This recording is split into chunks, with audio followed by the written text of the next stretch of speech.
Working through our double kettlebell skills progression, we've gone through the deadlift and the swing start. We're now moving on to the swingle. One thing about double kettlebell skills, especially on low rep ballistics, like short sets of swingles, short sets of swings, short sets of cleans, you got to accept that with that added weight, you're probably not going to hit the top position of your swing at that right angle on the first couple of reps.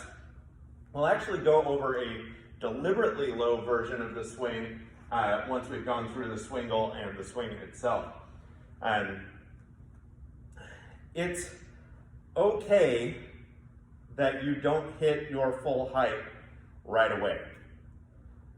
If you try to hit your full height on your swing in your first rep, your only rep if you're doing swingles, chances are you're going to use the hinge and the power breath, and that's going to get the bells here, and then you're going to muscle them up somehow or another, either with the upper back or the lower back, throwing it into hyperextension in order to achieve that full height.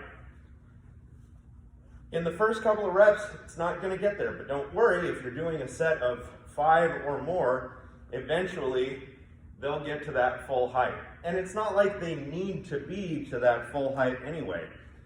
A swing is a ballistic hip hinge that has a backswing and a lockout at the top where you're in a strong vertical plank finishing position. Doesn't matter how high the bell goes. If the timing is right on this swingle and you don't muscle the bells up too high, chances are you're not going to have a whole lot of time during the backswing to regather your breath. So maybe think about starting that inhale early, like as soon as you finish your power breath to the top, sucking air back in on your backswing. Because if the bells only go so high, then you're not going to have a long float in which to rebreathe before you have to start your hinge again.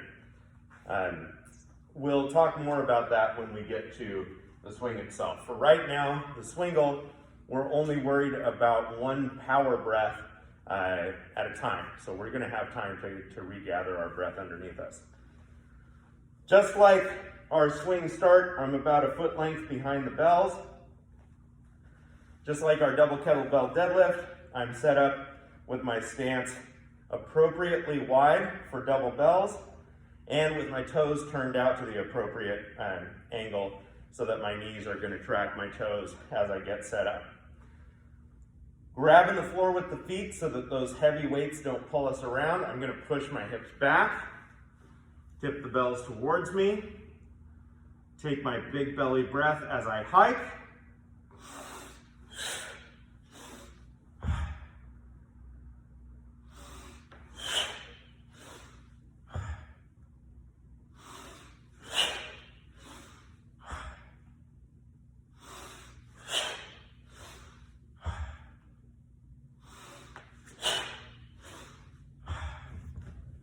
They'll try to pull you around. On a couple of reps, I felt like those bells were pulling me forward into the balls of my feet.